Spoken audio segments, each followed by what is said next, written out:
Two summits, same city, same week, completely different stories.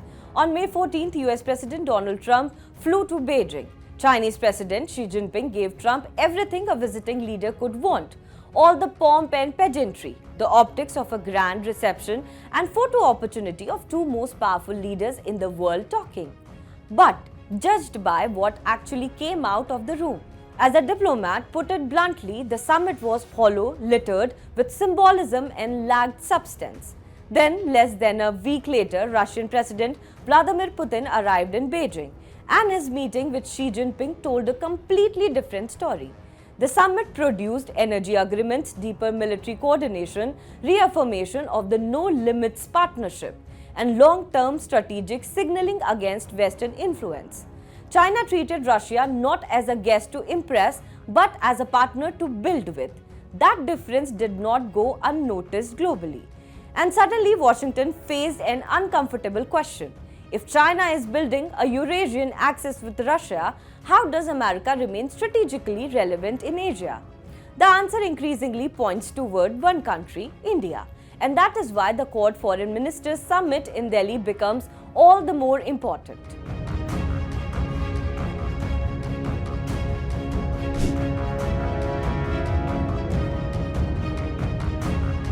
Against that backdrop, understand what happened next. Marco Rubio landed in India, his first ever official visit to the country, a 4-day trip with carefully curated itinerary designed to signal that Washington sees India as an important strategic ally.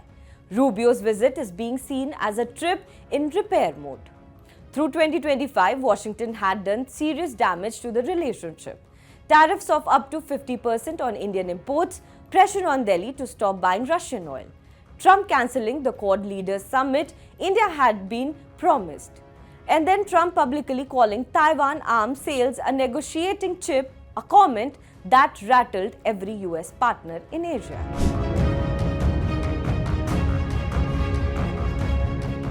But here is the reality. Washington has finally accepted without India, the Quad simply cannot work.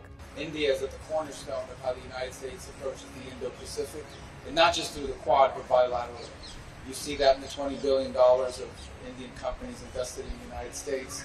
Japan gives technological strength, Australia gives maritime reach, America gives military power. But India gives the Quad strategic legitimacy. Look at the map. India sits at the center of the Indian Ocean, through which most of the China's energy imports flow. Nearly 2/3 of global oil shipments pass through waters connected to India's maritime geography. That location is a strategic weapon, unlike America's treaty allies. India also brings something else. India is not economically dependent on China, not militarily dependent on America, and not diplomatically tied to any bloc. That makes India uniquely valuable.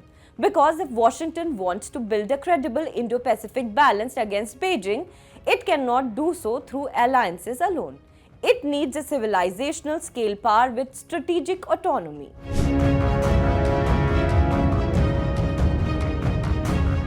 But the Quad itself has problems. For the last few years, critics repeatedly questioned whether the Quad had lost momentum.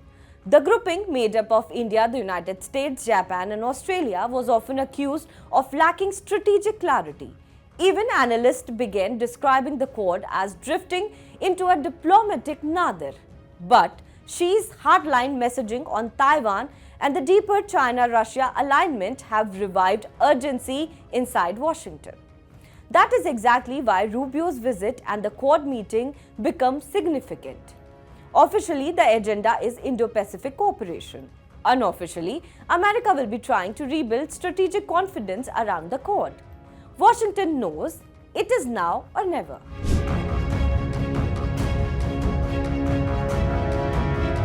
And here is where the story becomes even more important, because this is no longer only about warships or military exercises. This is also about critical minerals, lithium, rare earths, semiconductors, battery supply chains, the technologies powering the future economy. At the last Quad Foreign Ministers meeting in Washington in July 2025, the four countries launched the Quad Critical Minerals Initiative aimed at reducing dependence on China's dominance over global mineral processing and supply chains. China currently dominates large parts of the global rare earth ecosystem, and whoever controls critical minerals increasingly controls future technology.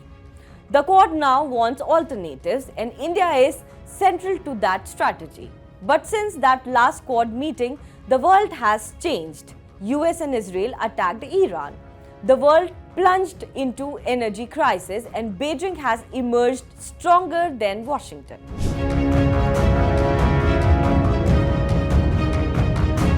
Now, here is the part that Beijing understands very clearly: India's rise, because India is only Quad member with a disputed land border with China, comparable demographic scale, massive long-term economic potential, and independent geopolitical leverage. For Beijing, India is not simply another Asian state.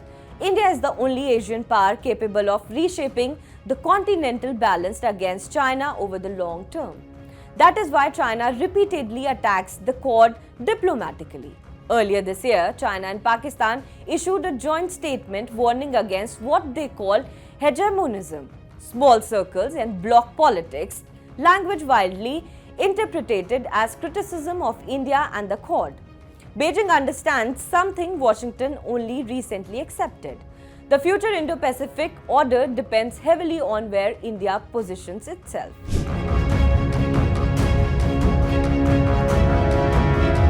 So where does this leave the Quad now? At a crossroads, if the Quad remains just a talking platform, China will continue outmaneuvering it through faster coordination and deeper strategic partnerships.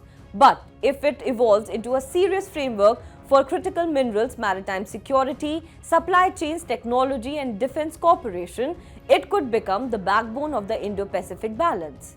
The center of gravity has moved toward Asia, toward the Indian Ocean, and India sits at the center of it, not as America's junior partner, but as an equal strategic pillar. Because in the new geopolitical order, India is no longer merely part of the equation, India is the axis.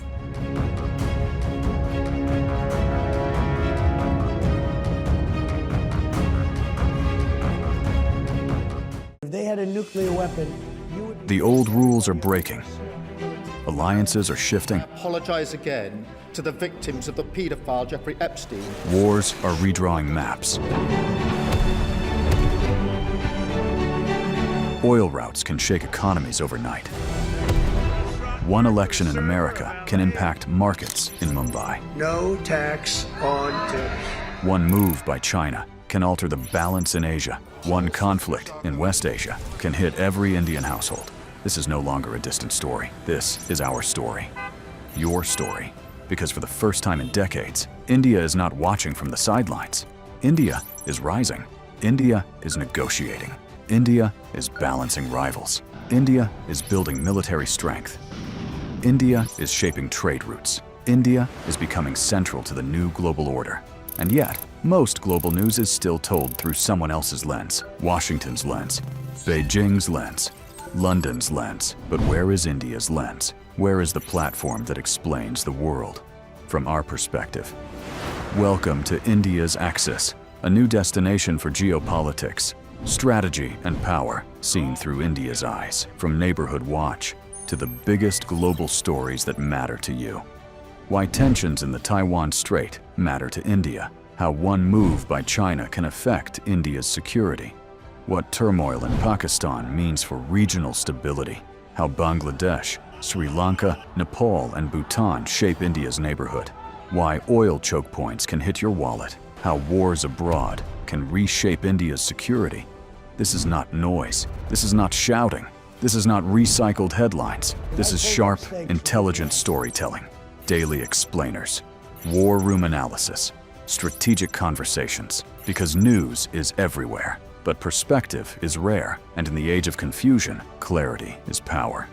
Axis is for the audience that wants more than headlines. The axis of global power is shifting. India is at the center of that shift. It's time the world was explained accordingly. To understand the world through India's strategic lens. Subscribe now.